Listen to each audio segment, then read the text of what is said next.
മോട്ടറോളയുടെ edges എന്ന പുതിയൊരു smart phone വരാൻ പോകുന്നുണ്ട്. ഈ ഒരു ഫോണിൻ്റെ ചില സ്പെസിഫിക്കേഷനും കാര്യങ്ങളൊക്കെ ഇപ്പോൾ ലീക്ക് ആയിട്ടുണ്ട്.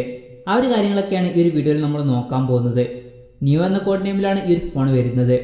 ഈ ഫോണിൽ 6.7 ഇഞ്ചിൻ്റെ ഫുൾ HD+ ഡിസ്പ്ലേ വരുമെന്നാണ് പറയപ്പെടുന്നത്. ഇത് ഫ്ലാഗ്ഷിപ്പ് ലെവലിൽ വരുന്ന ഫോൺ ആയതുകൊണ്ട് തന്നെ ഇതിൽ OLED ഡിസ്പ്ലേ വരാനാണ് സാധ്യത. പിന്നെ ഡ്യുവൽ പഞ്ച് ഹോൾ ഡിസ്പ്ലേയുമായിട്ടായിരിക്കും ഈ ഫോൺ വരിക. ഇൻട്രസ്റ്റിംഗ് ആയിട്ടുള്ള ഒരു കാര്യം, നമ്മൾ സാധാരണ കാണുന്നത് പോലുള്ള ഒരു ഡ്യുവൽ പഞ്ച് ഹോൾ ഡിസ്പ്ലേ ആയിരിക്കില്ല ഈ ഫോണിൽ വരിക. സാധാരണ ഡ്യുവൽ പഞ്ച് ഹോൾ ഡിസ്പ്ലേ വരാറ് രണ്ടും ഒറ്റ കട്ടൗട്ടിൻ്റെ ഉള്ളിലായിരിക്കും. പക്ഷേ ഈ ഫോണിൻ്റെ ഫോട്ടോ ലീക്ക് ആയിട്ടുണ്ട്. അതിൽ കാണിക്കുന്നത് രണ്ടും സെപ്പറേറ്റ് പഞ്ച് ഹോളായിട്ടാണ്. പിന്നെ ഇൻട്രസ്റ്റിംഗ് ആയിട്ടുള്ള മറ്റൊരു ന്യൂസ്, ഈ ഫോണിൽ 105 ഹെർട്സിൻ്റെ റിഫ്രഷ് റേറ്റ് സപ്പോർട്ട് ചെയ്യുമെന്നാണ്.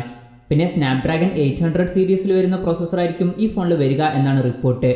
മുമ്പ് ഈ ഒരു ഫോൺ ഗീക്ക് ബെഞ്ച് സൈറ്റിൽ ലിസ്റ്റ് ചെയ്തിട്ടുണ്ടായിരുന്നു. ആ ഒരു ടൈമിൽ പറഞ്ഞു കേട്ടിരുന്നത് ഈ ഫോണിൽ സ്നാപ്ഡ്രാഗൺ 865 എന്ന പ്രോസസ്സറായിരിക്കും വരിക എന്നായിരുന്നു. എന്നാൽ പുതിയ റിപ്പോർട്ടിൽ പറയുന്നത് ഈ ഫോണിൽ സ്നാപ്ഡ്രാഗൺ 865 അല്ലെങ്കിൽ 865+ ആയിരിക്കില്ല വരിക എന്നാണ്. സ്നാപ്ഡ്രാഗൺ 865 എന്ന പ്രോസസ്സറിൻ്റെ കുറച്ചും കൂടി അപ്ഗ്രേഡഡ് വെർഷൻ ആയിട്ടുള്ള ഒരു പ്രോസസ്സറായിരിക്കും ഈ ഫോണിൽ വരിക. അതായത് സ്നാപ്ഡ്രാഗൺ 865 എന്ന പ്രോസസ്സറിൻ്റെയും അതുപോലെ തന്നെ സ്നാപ്ഡ്രാഗൺ 888 എന്ന പ്രോസസ്സറിൻ്റെയും ഇടയിൽ വരുന്ന പുതിയൊരു പ്രോസസ്സർ. അങ്ങനെ ഒരു പ്രോസസ്സർ ഇപ്പോൾ അനൗൺസ് ചെയ്തിട്ടില്ല, പക്ഷേ ഭാവിയിൽ അനൗൺസ് ചെയ്യാൻ ചാൻസ് ഉണ്ട്. ഷിമ എന്ന കോഡ് നെയിമിലായിരിക്കും ഈ ഒരു പ്രോസസ്സർ വരിക. ഇത് 5nm പ്രോസസ്സർ ആയിരിക്കുമെന്നാണ് പറയപ്പെടുന്നത്.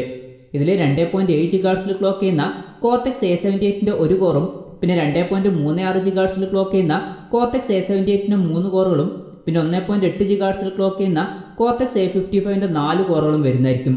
അഡ്രീനോ 660 എന്ന GPUമായിട്ടായിരിക്കും ഈ ഒരു പ്രോസസ്സർ വരിക.